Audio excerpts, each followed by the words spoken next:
Is what's going on. We had a matchup of number 1 versus number 1 this weekend. Mm-hmm. And I think we saw who the true number 1 team in the country was, the Georgia Bulldogs. Can we just jump right into it? I feel like this is the elephant in the room right now. It was a huge game, man. Huge atmosphere. Georgia could have, what did Nick Saban say last year? That rat poison was yummy. Mm-hmm. Obviously, you're going to come ready to play regardless, but putting Tennessee number 1 in the polls, putting Eric Ainge putting out some just disrespectful comments about Sanford Stadium, just all the kind but they of weren't, because he was 2-0 in Athens. He was 2-0. And it was a very different time. The Mark Richt era during that time period and what Sanford Stadium was at that time was different than what it was on Saturday. So Eric Ainge could say Sanford Stadium used to not be a tough place to play. He should have said that. Used to not be in super loud, because I think there's some truth to that, honestly. But since you're also, if Eric Ainge, if you're playing on Saturday, yeah, go for it. You run your mouth all you want. The team's one that had to back that one up. Obviously, he issued an apology on Twitter, so he had to eat it. Oh, did he? I didn't even see that himself. But yeah, it was the Georgia Bulldogs. I think that's what it came down to. Whew. I just had this feeling, like I kind of told you about the SEC Championship 2018 and kind of referenced, like, this was the big game of the season. This was everything. And Georgia dialed up pressure nonstop on Hendon Hooker. And you hadn't seen them do that all year. 7 sacks, or I think 10 sacks on the year coming into this game. And they recorded 6, but according to Jake Rowe, I've seen a couple. It's actually 8 sacks, because Tramel Walthour and Ryan Davis both had a sack he shared a GIF of that weren't recorded in the stats for whatever reason. So 8 sacks in this game on Hendon Hooker. I saw Georgia winning battles. Like, kind of what I said, like this offense wasn't just going to be unstoppable. I did not see Georgia just absolutely putting on the shackles of this offense. Like, the first 9 drives of the game, they had 6 points, 2 field goals, 2 turnovers, multiple punts. Like, I was really shocked, and I think all of college football was shocked. As a person who thought Georgia would win and thought Georgia's defense could keep up with them, at least limit them, I was still surprised at just how good the Georgia's defense really looked. Like, it was, the secondary looked great, the defensive line, like, creating pressure without really blitzing that all that often, and even the corners and the star Javon Bullard. I just say Jalen Carter just destroys offensive lines. This man, I think, is the best defensive lineman in the country. And this Georgia team, this is what we talked about. Like, this offense, I feel like, just kept being slept on. And you saw, like, kind of you referenced on the podcast before, like, if Georgia's going to win, they got to get these explosive plays in the passing game. And my rebuttal was, no, if Georgia's getting those explosive plays in the passing game, it's going to be a blowout. And that's really what it was. It was domination. You saw the long pass to Arian Smith early, the long one to Ladd McConkey for the touchdown, hitting the backs on hitting Kenny McIntosh on a long one. Like, it was just, Stetson Bennett played maybe his best game of the season, probably second best to the Oregon game. He was just, after that initial drive where almost threw just a pick right into the chest of the middle linebacker. After that, I guess it was kind of like the Alabama game, the national championship, where he dropped the ball and was able to recover it. He just needs that one little wake-up call early in the game to get his mind right. But yeah, Stetson Bennett making plays with his legs, making plays, hitting deep balls. It was just a great offensive performance and just a ridiculous defensive performance from Georgia. People even got after me about, it's funny you mentioned the deep balls, because it's like what I said, where Georgia had to do things that they had just not done, and they did those. So congrats to them. Like, Georgia was clearly the better team. Like, Georgia's going to repeat. I think now we're at the point where I don't see a path where Georgia doesn't repeat as national champions. There's just no doubt that they're the most complete team in college football this year. I mean, we really won't get to Ohio State and Northwestern, but they're squeaking through week after week now. Like, there is now a this is the case, and we saw what happened in Michigan and Georgia last year in the Orange Bowl. We'll see if that's the 1-4 matchup again, if that is how the cookie crumbles. We have a good idea of how that goes. Oregon, we've already seen in the opening week, which an Oregon fan too, if you're going to make the case to get over Tennessee as a 4 spot, even if you go 12-1, you went 12 straight or whatever, following the Georgia game, that was a neutral cider. That was indoors. That was before Georgia had, really gotten used to these new players. Malachi Starks getting his first start, and a lot of new guys who had not started because Georgia lost so many dudes to the NFL, 15 players, 5 in the first round, and they still beat your brains in. And there's a lot of folks who have said that, look, Georgia could have won by a lot more. Kirby took his foot off the gas in the second half because the rain and this, that, and the other. And it's like, well, the rain also affected Tennessee. Like, that also affected what they were doing. And part of what Kirby was doing, that 9-minute drive, the Kirby, I think y'all call it the Kirby Death March in the second half, that was by design. Like, they wanted to keep the ball and really just kill any hope of Tennessee coming back, because Tennessee gets the ball back to start off second half and do nothing with it. And you're like, oh, that's not good. That's not a good sign. And then they're like, yeah, this is what Kentucky wanted to do. This is what other programs who, like Michigan, would try and do this against Tennessee. A lot of those kind of schools, and this is not a negative. This is how you want to beat Tennessee when you have the players to do that. It's just run the ball at them, 7-yard chunk plays after 7-yard chunk plays, and then just score.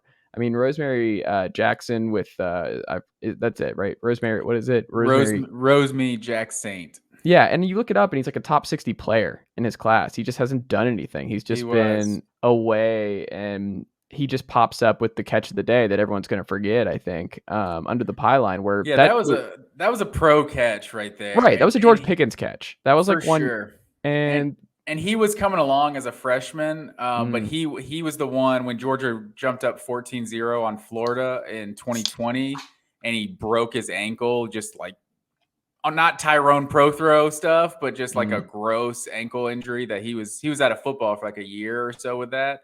So he's, like you said, big time recruit, and that's what Georgia felt like coming into the year. There was just a lot of like, yeah, he's a solid receiver. He's a solid receiver. He, like, a lot of solid guys. And A.D. Mitchell was kind of that. Like, there was no George Pickens, but A.D. Mitchell was kind of that one that was above all the rest. So, yeah, there's a lot of good playmakers, and you finally saw McConkey really, like, that's how McConkey looked last season. I think that's what Georgia fans were expecting. He looked like, making guys miss after the catch, hitting guys with the double move. He did that multiple times last year.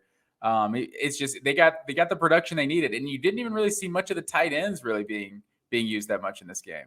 And that was something interesting, because if you had told me that Brock Bowers and Darnell Washington would be completely shut down in this one and Tennessee would still get basically blown out, I would have been surprised. I think a lot of even Georgia fans who were just dunking on Tennessee about this is big boy football, blah, blah, blah. I don't think any Georgia fan saw that kind of outcome in terms of like the defensive slugfest, limiting Tennessee to no touchdowns until the very end, no touchdown passes from Hooker.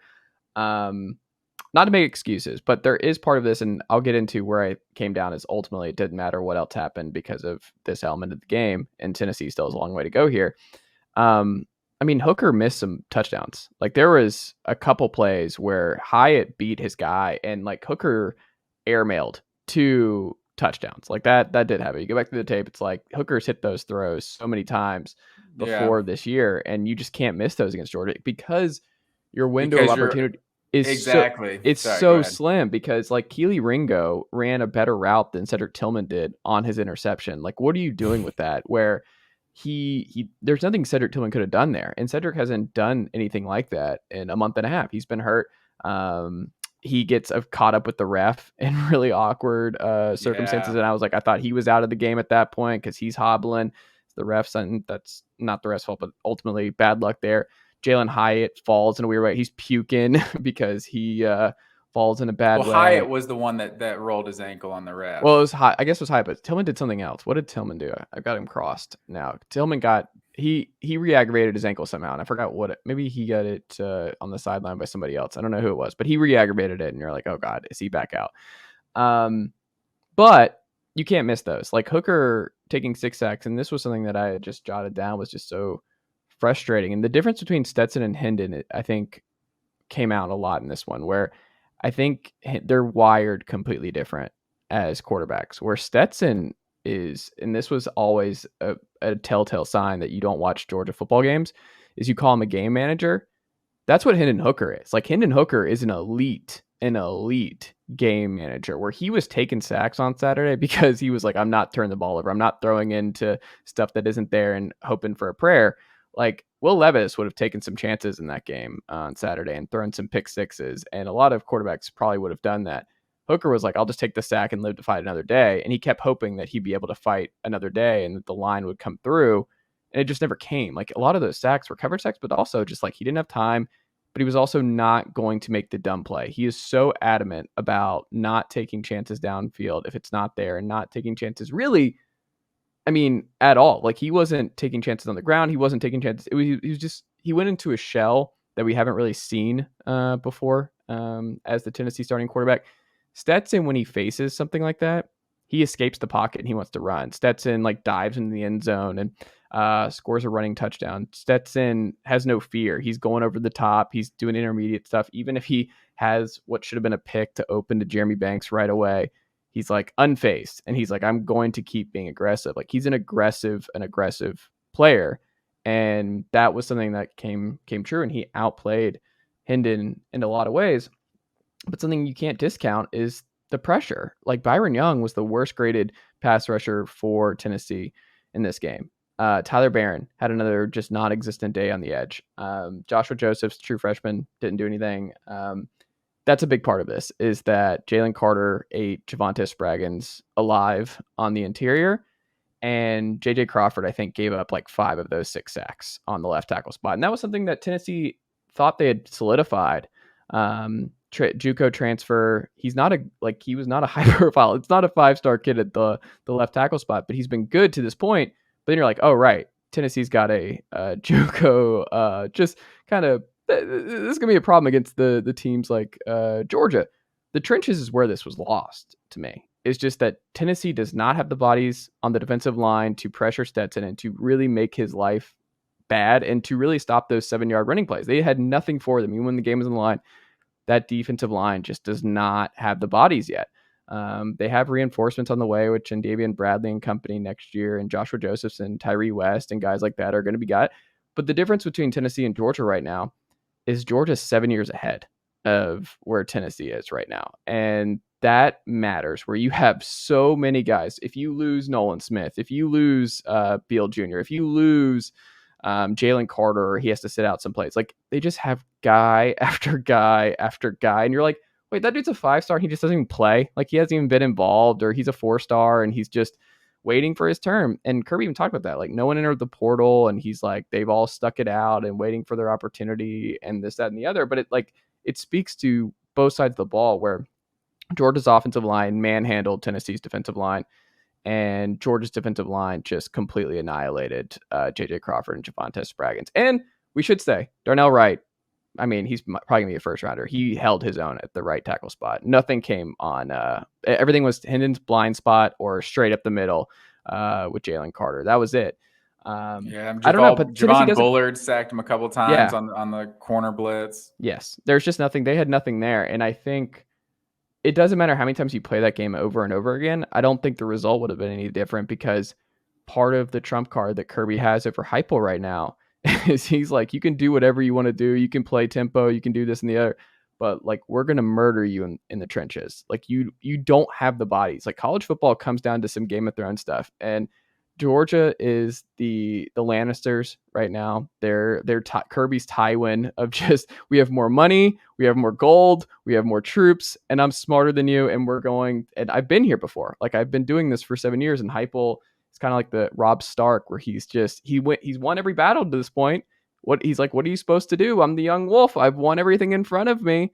And then there's a Tywin Lannister just waiting it out. And he's like, just come to Athens. Just come here. And I don't know any of these references, but a lot of listeners some people will know. But I think Kirby 100%, that was 100% recruiting there at the end of the game, where he's talking about, none of these guys hit the portal. These guys just love the University of Georgia, all that. Because Georgia really does feel like the ultimate team. Like you look at the last 4 or 5 years, like been to 2 national championships now. They just number 1 pick in the draft that wasn't first team or second team all SEC. It's like, it feels like so many teams that are having their special year, it's a star driven year. It's oh yeah, they have a couple superstars and they're just having an amazing year this year. Where Georgia, it's like, I'm not sure who the best player is, but they're just a damn good team. It feels like they've been kind of that same type of team for several years now. Like Nakobe Dean last year. Like that's the Butkus Award winner. He's the one that wasn't a first round pick. Like you got 5 first round picks.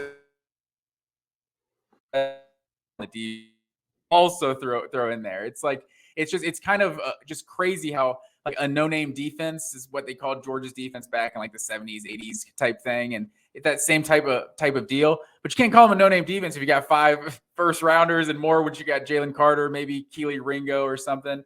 It's just the way they've recruited. And I saw Steak Shapiro say it, who I normally don't get college football takes from. Steak Shapiro tweeted Saturday morning, like, did all of a sudden we forget?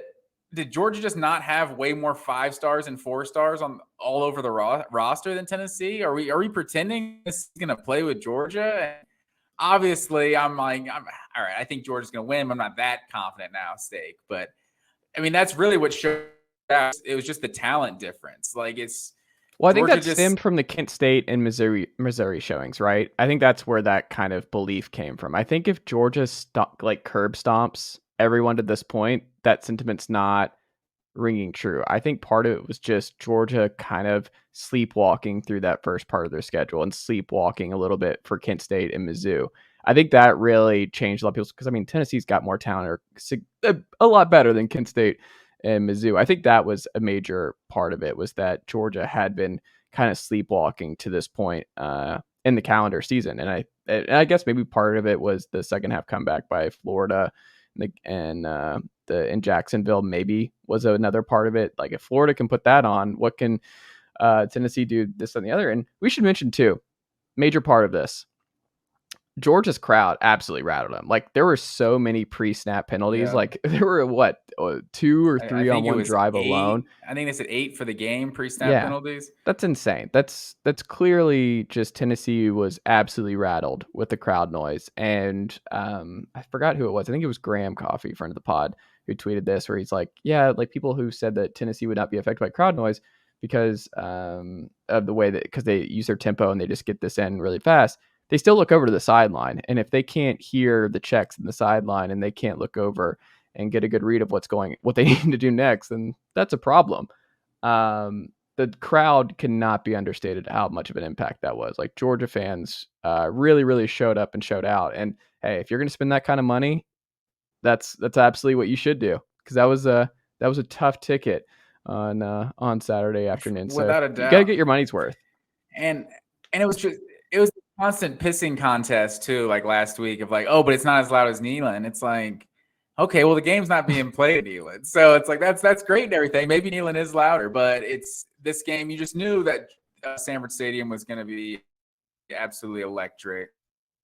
So yeah, it was all tag. And I think back to the recruiting aspect, is like back like specialist essentially. And I feel like the first, several years that Kirby Smart was there, we seem to have a lot of overachievers kind of in the secondary. It was like maybe not the most elite talent, but we're getting like elite production out of them. But it feels like the last, 3 or 4 years, Georgia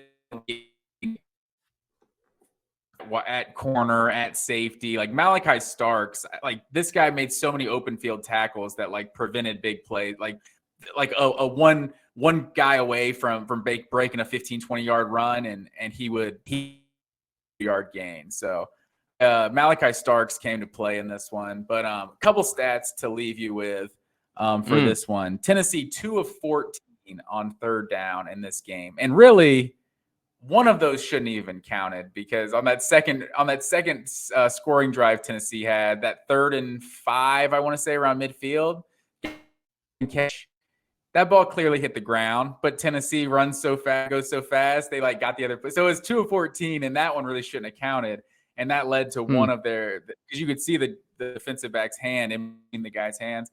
But that led to one of their drives in the first half. But the other one I'll lead you with, I'm going to call it Josh Heupel's Curb Tonight is what I'm going to call it here. Kirby Smart. Josh Heupel, every single game as the Tennessee head coach that's not playing Georgia, Tennessee has scored 44.5 points per game. 2 games against the Bulldogs, averaging 15 points per game. And I've said it before on here, but like you really won't convince me now seeing this Georgia play this Tennessee offense. And I know Alabama played them on the road and Georgia played them at home. You'll never convince me that Kirby Smart was not the brains behind Alabama's defense the whole time. Like you really won't. Like Nick Saban knows defense. He's a great CEO and just knows the organization. But it's just so obvious what Nick Saban's approach to defense is compared to Kirby Smart. The fact that 2 years ago, this guy's like, you can't stop these offenses. You just have to outscore them. We got to do what everyone else is doing and outscore them. And Kirby Smart's saying, no. We can stop these offenses. You just have to know what you're doing. You have to be able to get the players to do it. And Georgia's got an elite defensive staff. Just seeing what Georgia's defense is now compared from the last 4 years, like Kirby's been the guy behind it the whole time. Like Georgia just recruits elite defensive players, coach develops at an elite level, just schemes at an elite level. Like this defense is just absurd. Like if Tennessee can't score on them, like kind of referencing Ohio State earlier, like Michigan obviously still has Ohio State, but looking at Georgia right now, like Ohio State's the only team that I can really – Michigan or Ohio State are really the only teams out there that I feel like we don't know Georgia's better than right now. Like No, we know I Georgia's like better than Michigan. We've seen this story before. I think you can make the case Michigan was more dominant last year. I think I think Michigan's a better team this year because I think McCarthy just gives them another element. They haven't had a tough schedule, but that's the only guy – that's the only teams you don't know for a fact. It feels like you know for a fact they're better than everyone in the SEC. Like Alabama's – really with the second loss, just kind of out of the conversation now. Like with what they just did to Tennessee, like the Oregon blowout. Like that's why I'm going to be interested in the Oregon Tennessee comparisons here in the next few weeks because Tennessee, I think people said because the chaos yesterday with Clemson losing, Alabama losing, that their probability to make the playoff actually went up yesterday. Yes, it's gone up. So it's at like 63% or something, but it's the third highest of anyone in the fold to this point. It still requires probably a TCU loss along the way, but as long as undefeated TCU definitely gets in over a one-loss Tennessee. But then I think Oregon and Tennessee, I think that's going to be a legitimate conversation. If like depending on how the season folds out, like obviously the scoreline was a lot worse Oregon and the Oregon Georgia game versus the Tennessee Georgia game, but I feel like the domination seemed just as equal. You know what I mean? It was like points matter though, and it was more. That was more. The points matter.